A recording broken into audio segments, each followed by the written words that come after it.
The best music for hard-working people. Get the job done with Radio. And now your featured presentation.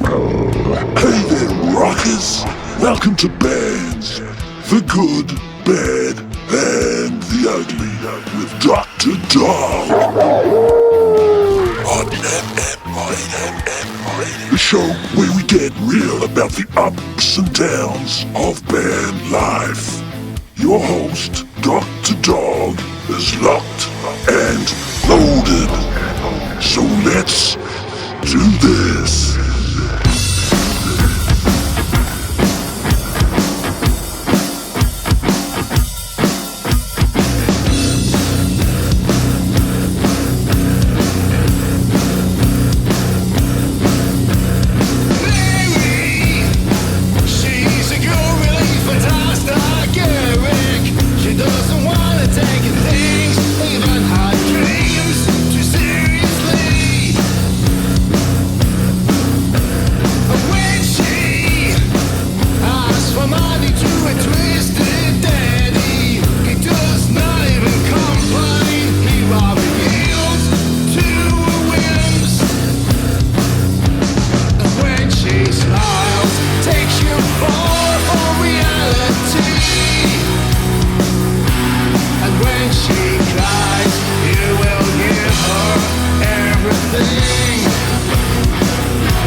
Ups and downs of band life. So let's get to it. Let's rock and roll. The song you just heard was Mary by Weak13. Great song. Doctor's guest today is the legendary Nick Townsend of Weak13. First of all, Nick, great song. It's actually my first show showing, and you're my first guest, so it's an honor to have you on. So, Nick, how you doing today? Thank you for having Nick J. Townsend on your show. I will be as entertaining as I can because it's what I like to do. I like to entertain. It's a pleasure. Thank you for inviting me on to here. It's always an honor to be able to speak your mind and talk about things that mean a lot to you. And music means an awful lot to me. You know, and I agree with that. And again, it's just an honor to have you on. And so Nick, why don't you tell us a little bit about yourself and Weak13? Well, I started off like most people when they were young, I got creative. Actually, let me rewind. I started like most people. I went to school, and the school hated me, and everybody um, tried to bully me, and I felt like I was the only person on earth that was rational.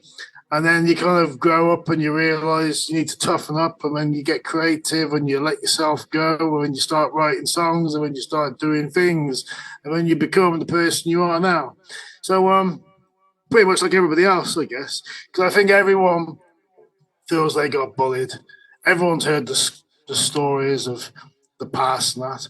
But what happens is we have to grow up, and grow up doesn't mean forget about the past.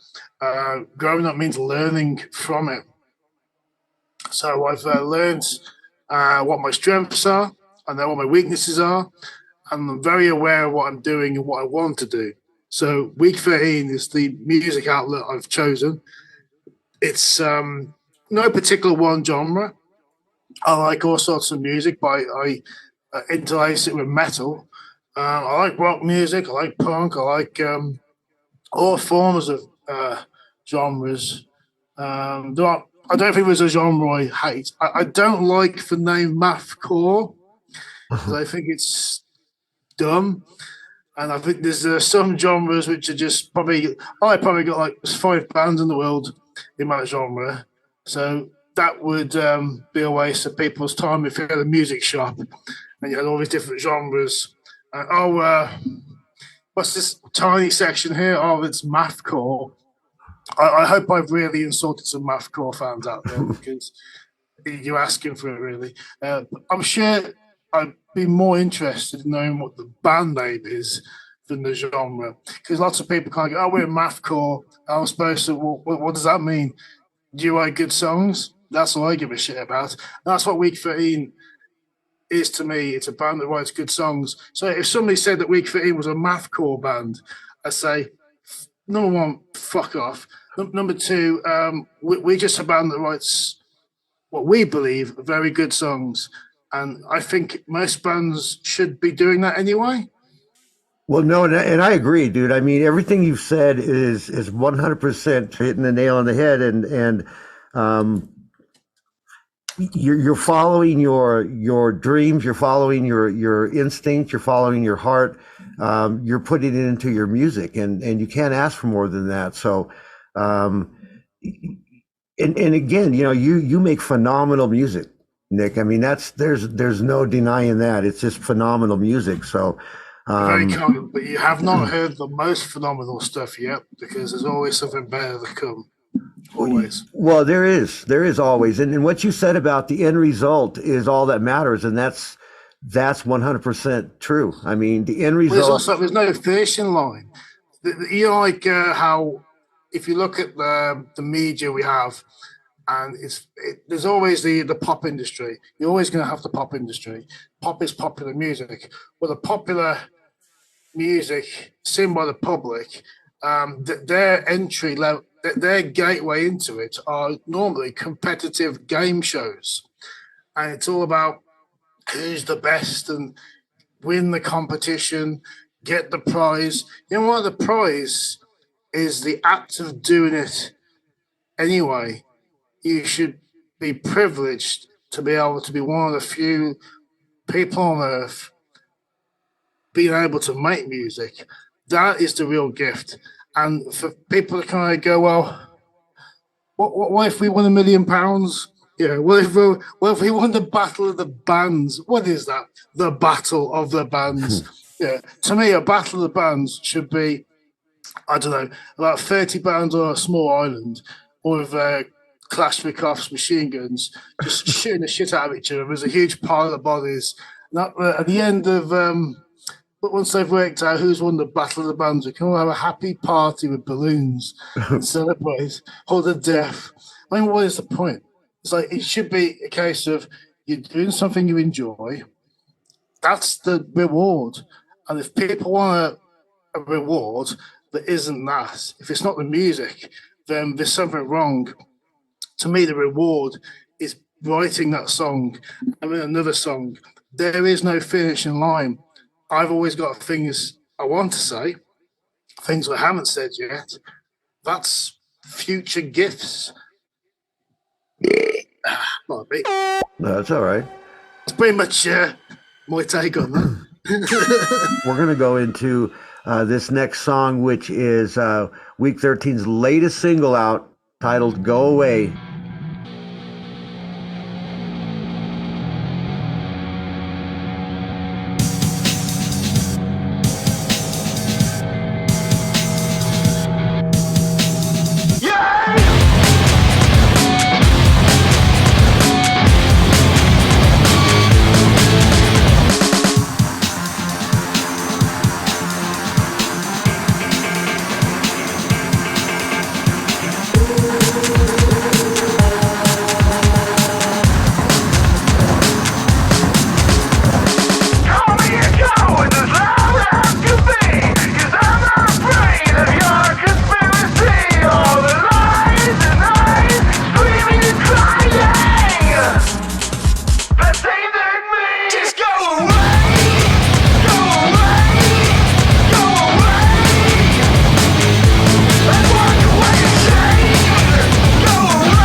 If you're young and starting out, people want to be part of something.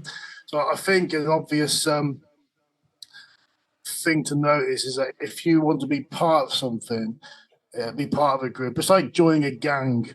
That's what I think all these genres are. Like years ago, it was emo, and people wanted to be emo, and nobody knew what emo was. Is it goth? No, it's not goth. Is it new wave? And I don't think the people that invented it knew what it was either. So it had to turn it into something. And then young people wanted to be emo. So their answer was via the fashion. They got their hair, they got their hoodie tops, and then they look like goths. Yep. Just like, hang on, why do we have this name anyway? I mean, emo, it doesn't sound very cool. Goth sounds way better. So I don't know, or a metalhead. Hang on, got the wrong name. So, people join these factions I think, because they want to be part of something. But I think the danger is realizing that there's probably a better thing out there that's existed before, like, I don't know, heavy metal, things that have gone for a while, and they've got lastability. There's heavy metal festivals. There's a rock cafe. There's not many emo cafes. No. Isn't an emo a bird? Isn't that a freaking bird, like an ostrich, an emo or something? Well, that's what I thought. I mean, why didn't they go one stage further? Eagle sounds better.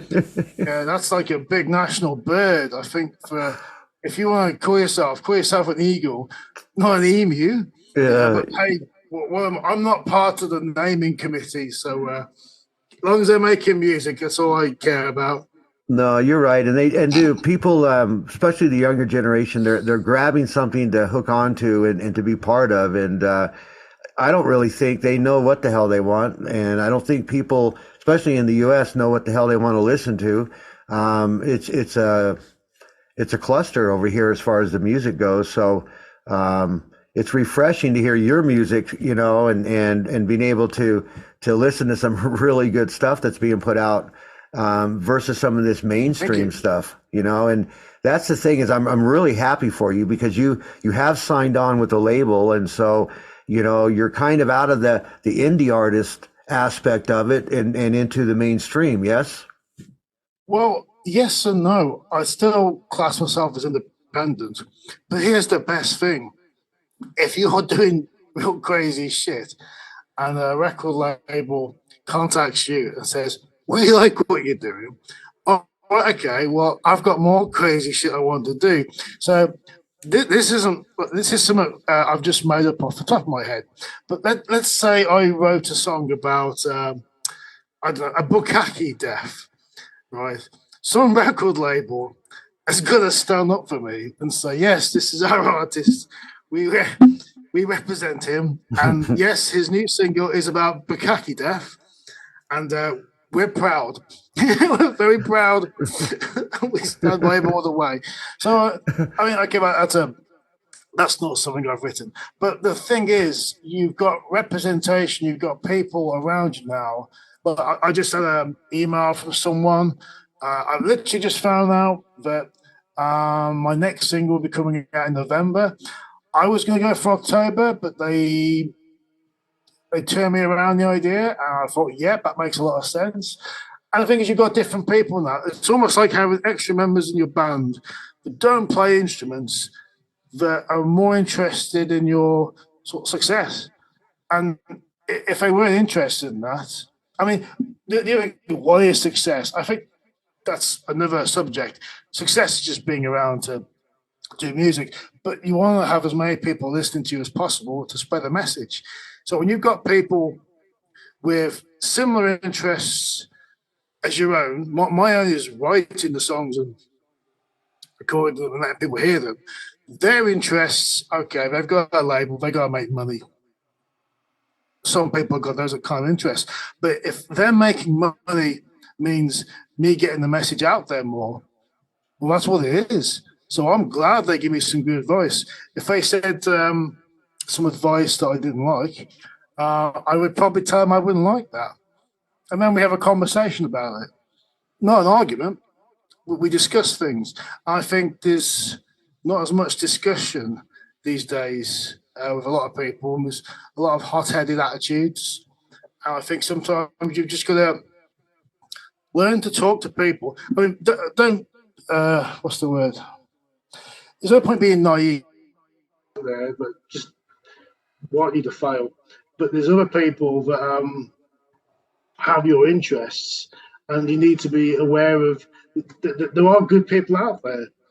I get messages from bands that say, like, who's doing PR and who's doing this and this and this, and like they're complete strangers. And sometimes I'll give them the answers they want, but sometimes they just treat you like a tool. Yep. We're not having a conversation with you, but I want the info, I want that. It's very selfish. I like to talk to people. I like to troll people as well, but I also like to have conversations with people. Oh, yeah. And that's the only way we can learn, new things. And I think having a record label interested in my music, I'm sure there are going to be many big challenges ahead. Some I may like, some I may not. But I'm warming to those things. I'm going to see what they're like, and I'll let you know how it goes. Well, that's all you can do, Nick. I mean, it's becoming you're in a different world right now. So you're just going to have to see, like you said, how the boat floats down the river, and you stick up for your music, which I know you will, and your beliefs. So again, it's phenomenal, especially to have people in your corner behind you, like you said, that's wanting to help you promote your music. Versus people that are out there that just want to take your money and say, hey, we're going to help you promote your music, but they don't do shit for you. And that's the thing. They've got some interest. I mean, they deal with other artists. I think they want to be known as a label that encourages creativity. So if they can't let me be creative, they ain't doing my job. So I've just told them, literally I had this conversation, I've told them this is a single I'm doing next. And some of the subject matter, I'm not going to say what it is, but it is a little bit controversial. And I sent them the finished song, and I sent them the finished video. Well, half finished. I'm going to re-edit it next week. But I sent them what I think is the music video that represents the song. And they goes, we love it. And I was thinking, wow, because that could have gone wrong. Like, I could have really offended someone. But because I think they understand who I am. That's the reason why they wanted to work with me in the first place. So they're really encouraging me to be you. Probably more opinionated than I've ever been before. And that's a lovely freedom to have. That's awesome. I mean, again, with that type of support, because that's unheard of nowadays. Yeah. It's totally unheard of to have a label give you that freedom and creativity. I've talked to artists that say, yeah, we've put out 15, 20 songs to the label, and they've turned them all down, told us to come back and start over again. And it's just like, damn, really? Yeah. It's like, what a waste of time and energy and money doing this recording. And then they don't want it. They'll shelf it or just flat out refuse it. So, you have found one of those like development contracts? Because I know there's, for any new musicians listening, I've heard sort of horror stories of bands that have had development deals. A development deal is different to a record deal. It's where they, as the word suggests, develop the artist, but you're kind of not seen. It's like they want to do all the repair work first before they put you out in the public. And then 12 months later, they make a decision to decide whether or not they want that music out there or not. But they've spent 12 months doing it, and the band that's in that band that's being developed is thinking, hey, we're going to be good. We've had expensive video filmed. We've had really cool songs done. Worked with great producers. But if the record label looks at what they've developed with the development deal, and they go, no, we don't like that. We're not going to release it. Whoa, what do you mean you're not going to release it? Well, not only we're not, but if you release it, we'll sue you because it belongs to us. So you imagine being in a band where you've worked for 12 months on something, and then the record label doesn't like it. No one can hear it. So that's a deal you do not want to be in, I imagine. Did you hear that, guys out there? All you new artists, upcoming artists, and looking to get your music out there, listen to what Nick just said. I mean, you need to be careful on what you're doing, who you're doing it with, and what it consists of, because you get put in these restraints. And just like Nick was explaining, I mean, you can work a long time on an album and then just have it trashed. The development deal is their property. They're developing the artists. What they might actually realize is these dickheads that we've got doing the songs, they're not the right look for us, but we like the songs. Let's develop some different dickheads, give them the music. Because if they own it, it's their property. They can do what they want. Imagery is probably a different thing, because if they're filmed for it, they probably can't use the stuff. But if they film models that have got nothing to do with the band members, Well, that's our footage. We can use that for something else. That's the thing with a development deal. And thankfully, I haven't got one of those. I've heard a lot of horror stories from bands that have quit the music industry because that's their first contact. And they've had a development deal. They've come out the other side with nothing. And also, everybody thinks they've done fuck all for 12 months. So they just say, well, what have you done for the past year? I've had a development deal. What, can I hear something? No. Oh, so you've done fuck all then. All right, well done. Yeah, that's your life. You know. Unreal. We're going to flip off to another song from Week 13, Sitting on the Dock of the Bay.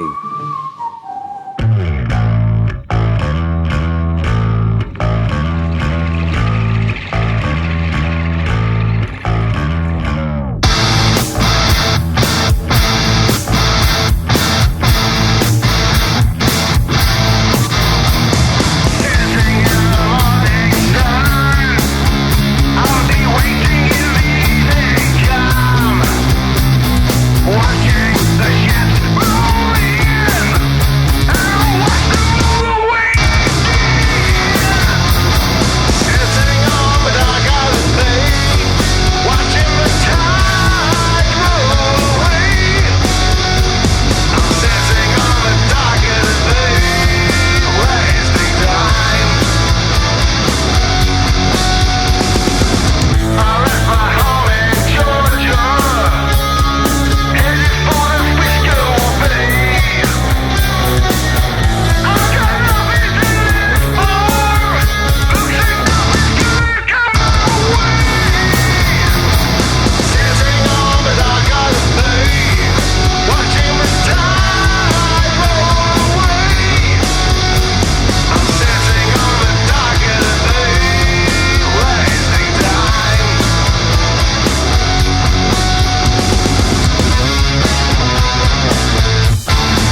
I've got to do a better version.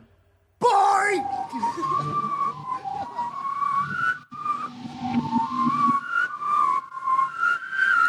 That was a great track, Nick. I mean, thank you. I didn't write it. It was actually Otis Redding. Well, I think at my age, I think I would know that one. But you know what? The way that you've done it is just great, and so I think I'm glad someone said that because I was so worried. That could have gone horribly wrong. I was going to say, I think Otis up there is smiling down on you there, Nick, you know, for doing his song. If you check the single cover, I got a spaceship on there, and we've fired Otis Redding out like Leonard Nimoy from Search for Spock. And I just kind of hope it's what he would have wanted. you have Otis out there floating in his fucking space.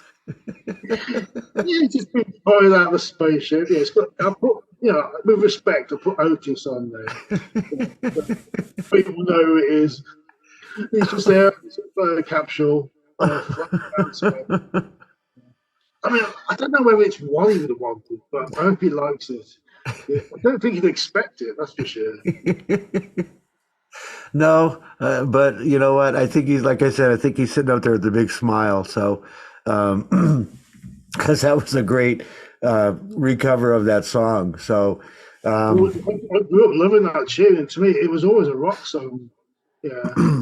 I always felt, wouldn't it be hilarious if I got one of the most because I've had friends of mine that when they found out I was covering that song, oh please, Nick, don't touch that. It's one of my favourite songs. And then I said to him, "What do you think?" He goes, you know what, Nick? I hate to say this, but I really like it.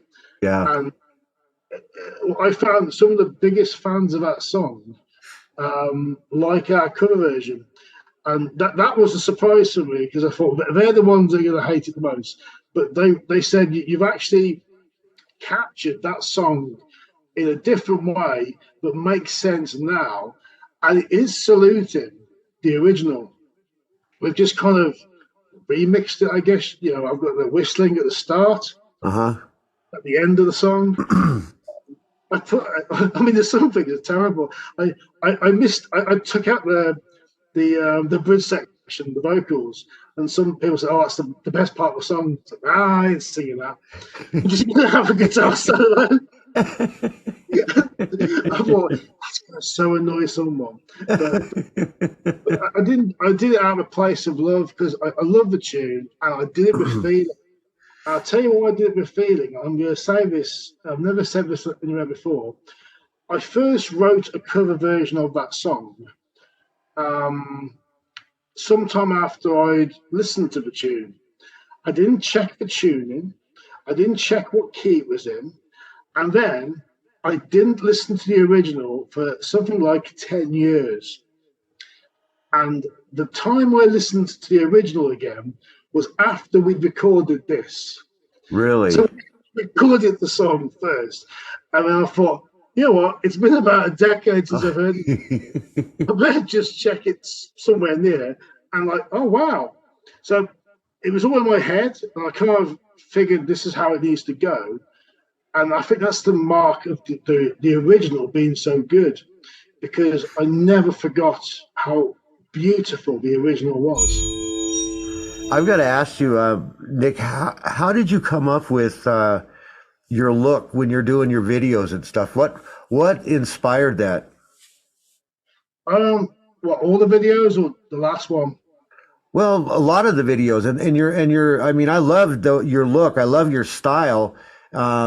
You're definitely unique in your videos and your style and your music. But what brought you to that persona of your videos and your style of the filmmaker style? Yeah, there is a certain way I have filming. I'm not a big fan of heavy digital effects, CGI. I like natural filming. There's a time and a place for special effects. When I grew up, I was a very big sci-fi and horror nerd, and now I'm a very sci-fi and horror nerd. This time, I'm a sci-fi and horror nerd with a camera that can film very sci-fi nerdy things. And so I just kind of go, if I see, like, for example, the most recent music video released that people can see now, Weak13, is for a song called Go Away, but not the remix. I wanted to film something in the same vein as the John Carpenter 1998 film They Live, which to me was a fantastic film, because yes, it's all about someone. Well, I'm not going to say what it's about. That's only something John Carpenter knows. But it's one of those films that when it came out, critics weren't too sure about it, and when it got a cult following years later, and I think that's what I call Weak13, because when we first came out, people didn't get us, And then years later, people have realised, oh, he really is mad. Like, when we thought, oh, he's just some crazy idiot, he really is crazy. And he'll actually do it. So I'll try and put a few crazy ideas on camera and on a song. We wanted a song which was heavily inspired by They Live, the film, to have visuals that looked like it was something part of that universe that John Carpenter created. So we filmed it in black and white. We got a special effects makeup artist. I gave him £500. I says, can you make me look like this? Showed some pictures. Like, I want this. And she was lovely. She came from Manchester to the Black Country where we live. And I gave her some dollars. She's 3 hours later, I'm sat in the chair looking like one of the aliens. And I've got other filmmakers I know. So I'm very good at directing. I can direct other filmmakers. One thing about being a filmmaker, it's all about very well being a filmmaker. I'm a musician, you see. I'm a singer and I'm a guitarist. That's my main thing. Well, I know how to film, but I also know how to direct. And if you know how to direct other filmmakers, that's a skill which is not everyone has. It's very difficult to direct people. But if you're directing a filmmaker and you know what you want, they have a better way of filming you, because if somebody else is filming you, you haven't got their head, so they might have a different opinion. So if you can direct them, you can keep them on course. And if I want to look like cool John Carpenter, then I'll make sure they do. Yeah. So my visuals and my look, it's all inspired from 80s, 90s horror and sci-fi. I like to keep it that way. No, that's cool. That's what separates you from everybody else. I mean, the past decades. We're separated by decades of years. Hey, but you know, that's where I live, in the 80s and 90s. That's okay, because I always look at it that everything circles back around in life. You know, it'll all come back around eventually, and that's the cool thing, is that we'll eventually get to enjoy back, you know, maybe those times again in a different time, but everything circles back around. And with people with your visions and music, it's just helping us kind of evolve that back around a little bit quicker on that hamster wheel and get us back to where we need to be with some good music. So, I think bands like me, it kind of reminds people that the past wasn't a failure, right? People look at the past as a failure sometimes. So, they always talk about moving forward, and moving forward isn't necessarily success. So you've got to have, right, let's give the people the future a look at the past that was good, but in the way that they can understand it. Because people, if you imagine in the 90s, we had bands like Pearl Jam and Alice in Chains, and what was really happening, as much as the 80s was very good, people missed all the live music from the 60s and 70s. Yes. So when the 90s came out, what was really happening was the like pretty much what we're doing now. We're giving a little time tunnel to the 90s and the noughties. The bands of the 90s were, well, let's face it, Pearl Jam was trying to be Led Zeppelin, not quite, but they were doing something, and it was something which people related to. A lot of the older music fans enjoyed Pearl Jam because, well, you're not quite Jimmy Page, but I see where you're going. Mm-hmm. And because they'd had 10 years of electro music in the 80s, and disco, and maybe glam metal, maybe they couldn't relate to those things. So it was a necessary evil. You had to have bands who, like maybe Pearl Jam isn't Led Zeppelin, but if it hadn't been for Pearl Jam, you wouldn't have had lots of other bands after that. And I'm sure one day, if it wasn't for Weak13, we wouldn't have all these awful bands after it. So I believe that will happen one day. And this next song from Weak13 is Halo.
the 80s and the 90s music, like you said, is you could see how it's taken a different route.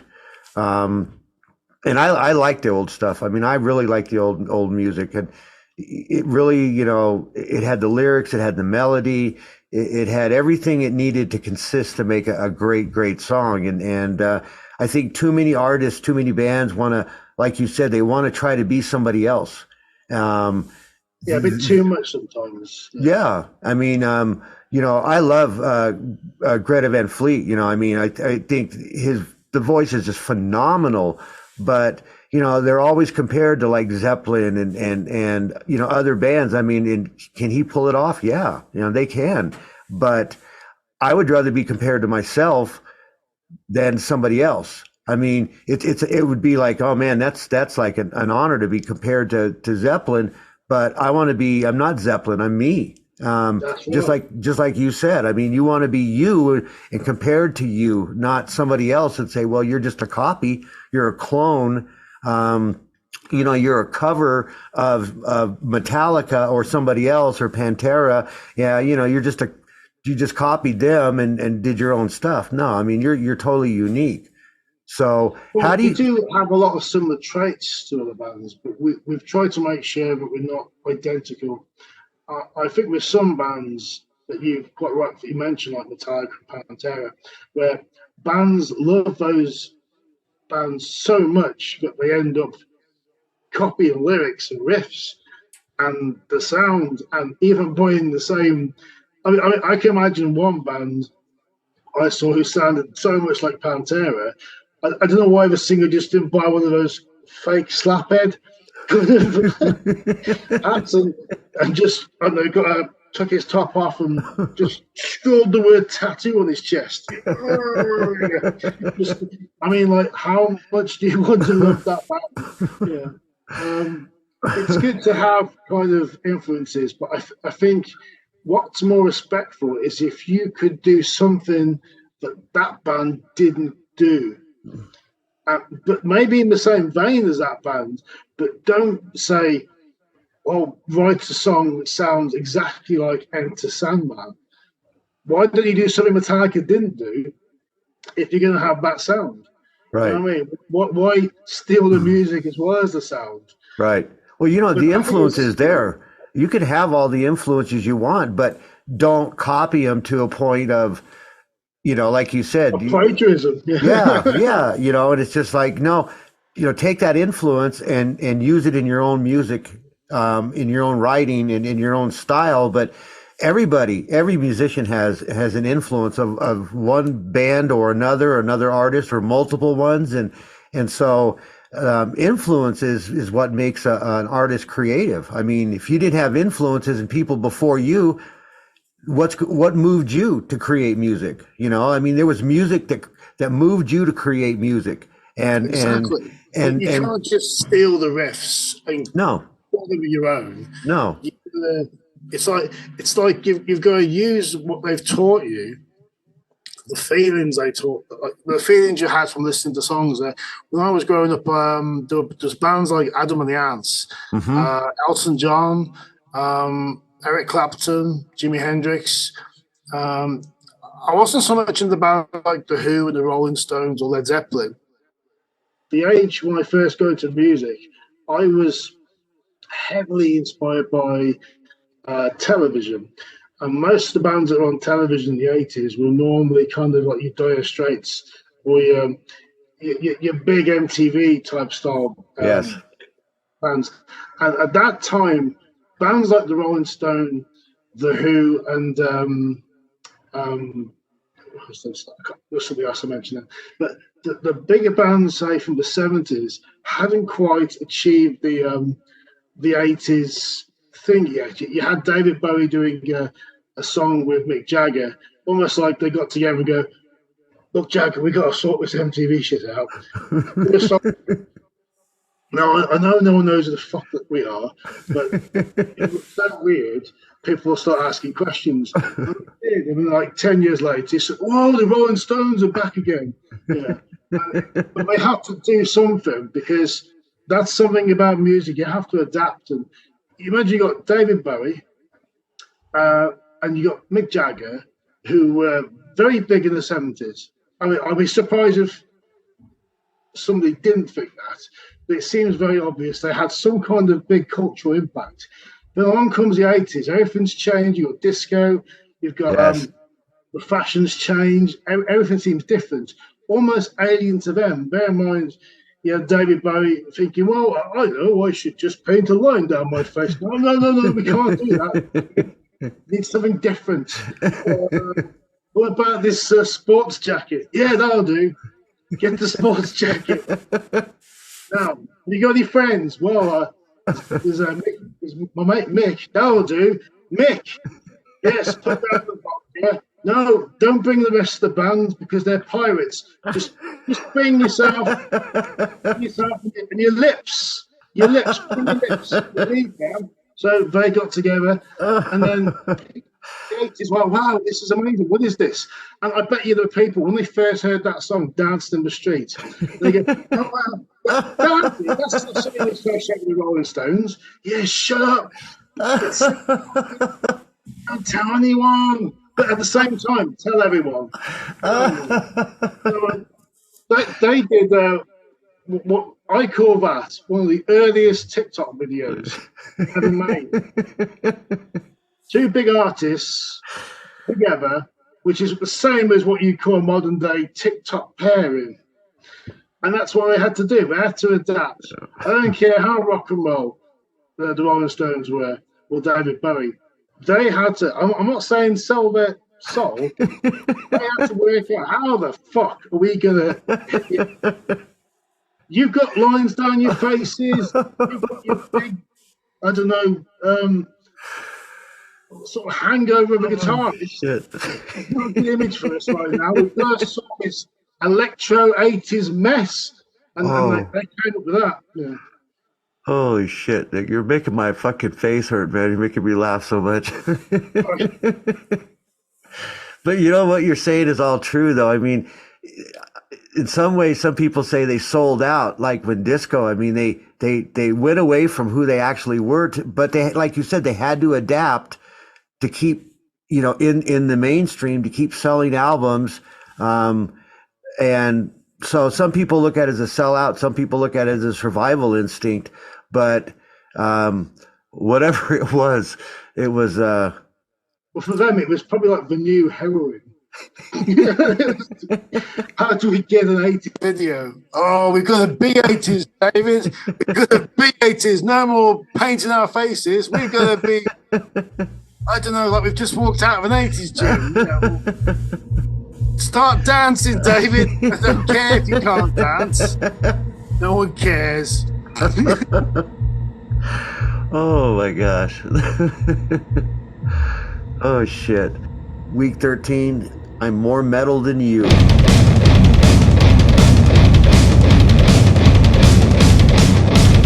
more metal than Adrian, I'm more metal than Beth, I'm more metal than Christmas, and I'm more metal than death. I'm more metal than everyone, I'm more metal than farmers, cruise line, and there's a pajamas. I'm more metal than you.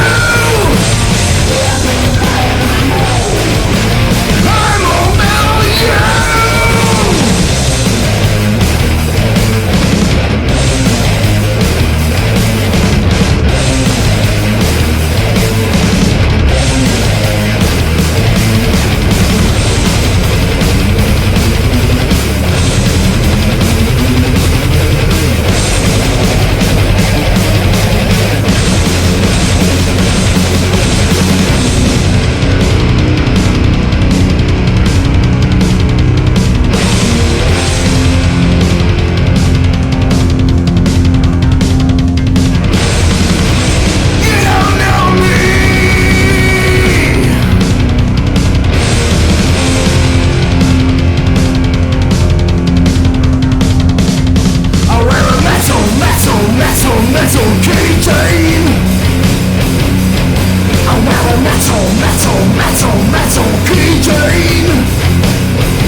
So tell me, Nick, what do you think social media's play in promoting your music was and connecting you with your fans? Well, the best way of looking at social media is, what is its purpose? You have a song and you have an idea, you want people to know about it. So you have social media platforms. I mean, you kind of go, well, really, I want my music on all of them, because there isn't one that I don't want them to hear. I don't kind of go, right, we've got a new song, I want everybody on Facebook to like this, but I don't want anyone on Twitter to. How's that going to work? You go, okay, so right, we're going to do Twitter as well, and Instagram, and TikTok, and WhatsApp, and blah, blah, and blah, blah, blah, and bloop, and all that. Yeah, okay. There's a lot of them, but I think it's like anything. If you treat each song as a business, that business, if it was like a KFC or a Starbucks, you would have to be on all of them. So social media as being important, every platform out there, if you can get your music on each one of those, it's a big hill to climb. I think I was a late starter on TikTok. I joined it. I went, what the hell am I going to do? And you kind of realize what works for you. So I make music videos, and this is all about videos, but not only are they videos, it's like, yeah, that old-fashioned watching things this way. Well, now we're going to do it that way. Oh, portraits. Well, I don't normally. It's like, I've never been to the cinema, and somebody will just go up and go, hey, this film would be a lot better if we all just turned sideways and watched the movie at the cinema that way. So that hasn't happened yet. But I could see cinemas having a little button where if you felt bored halfway through, you could swipe it, and then the entire cinema would start turning by 90 degrees. So I wasn't too sure what to make of TikTok, and then I kind of realized, well, I can make TikTok work for me, and I can send them to other places if I want to see what I call landscape videos or normal TV. I can send them somewhere else. But you use this, and to answer your question, something like TikTok, I probably use as a way of actually say, hello, everybody on TikTok. This is what I think right now. I am telling you what I think. Go away and think about what I've just thought. You know, and it's just kind of a way of talking to people. I don't want to talk for the sake of it.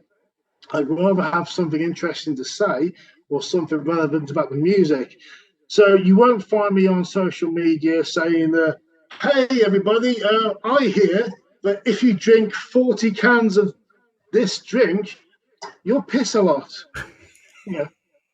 Or just something that's not connected to your music. Yeah. Or, hey, this new laxative spray. If I can shit myself with this new laxative. I'm gonna have a big shit right now. I'm not gonna, unless I had a song about that. I don't think that would serve anyone. So I just try and give fans a little insight into the band with the help of social media. I send them to places like YouTube to watch videos. I'll send them to music platforms to listen to music. But I think you've got to work out what social media means to you and your music, and understand what importance it has. So, some bands have no imagery, right? I'm not joking. They literally haven't even got a profile picture. It's like they'll just have a picture of a clothes peg. Yeah, they haven't got a band name. So social media doesn't mean anything to them. But they could be one of the greatest live bands on earth. So I still think, though, that if you were one of the greatest live bands on earth and you just had a picture of a clothes peg, whoever does your marketing is an idiot. So you should just get a big picture of the crowd, the band. But that's the thing. This is more about marketing. So when you look at social media, it doesn't matter what you want to put out there, you got to make sure that it's relevant to what you're doing and actually serves a purpose. Yep. No, I agree. Do you think that the social media outlets that you've been on and that you're still on played a role in you being signed? Yes. Okay. No, that's exactly what I expected you to say, because you're out there, you're getting the views, you're getting the exposure, and that's what labels want. That's what companies want. They want somebody that's out there and working hard. And you just said, I mean, you're on all these different platforms, and that's work. It's like you said, it's climbing a hill. I can show you proof, Doctor. Number one, the record company is based in Latvia. I've never been to Latvia. So the only possible way to get signed is if I fell asleep and made a phone call by accident, and it was an international number, or I don't know, some of my friends were abroad and thought this would be funny. So no, social media has probably 100% got me signed, but they wouldn't have been interested in our band unless they saw something they liked. So if I was going to give any advice to other bands, let's say you've got some people like to sort of fling all sorts of shit at the wall and see which sticks. And I'll go, that's the turd. We'll have that one. And then really what's happened is there's a load of shit on the wall, on the floor. Even if they point at the one that's stuck on the wall, they've still got a wall covered in shit. And what I think that is, it's like a lot of bands' Facebook pages, or even the content they're making. They make content which is, I don't know, it's just dumb shit. Pictures of like, hey, we're wearing our 10th COVID mask today. Just we're all in this together. Yeah. Have you written a song about that? No. Just wanted to be helpful. Oh yeah, because if I've got an emergency, I'd rather listen to you than a fucking professional. Yeah. So I think bands waste their time telling people stuff that no one needs to know. Really, but people are quite simple. If they hear a good song, they'll go, "I like that." Yes. Or if they hear something bad, they'll go, "That's shit." Yes. Yes. Yes. If it's really shit, they'll talk about how shit it is. If it's offensive and shit, that could work. But if it's really good, they'll probably talk about that. And I think what happened for me was a combination of that's offensive and bad, but that sounds really good. And that was on our Facebook or our YouTube or our Instagram. And that attracted some kind of label. And they probably thought, they're doing some crazy shit. And I think if you're consistent, like not just, oh, I haven't got anything to say today. Oh, make something up. Bread's good. Get your bread. Yeah.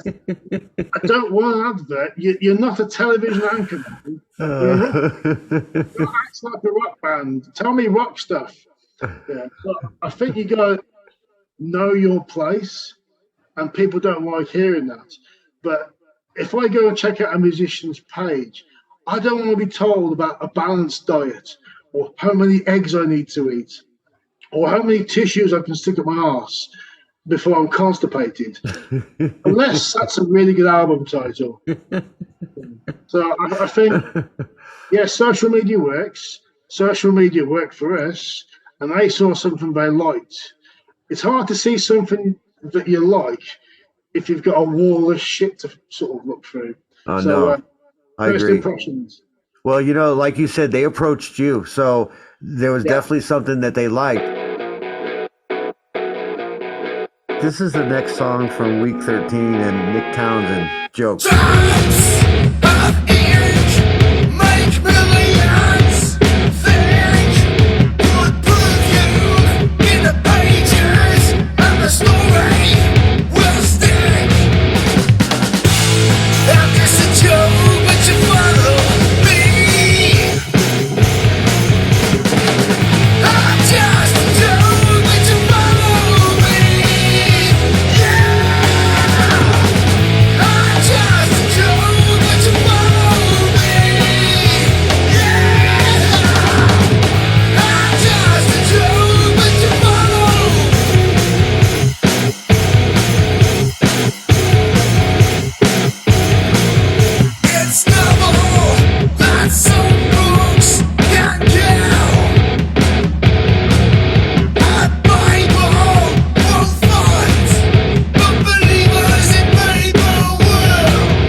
the good, bad, and the ugly with Dr. Dog.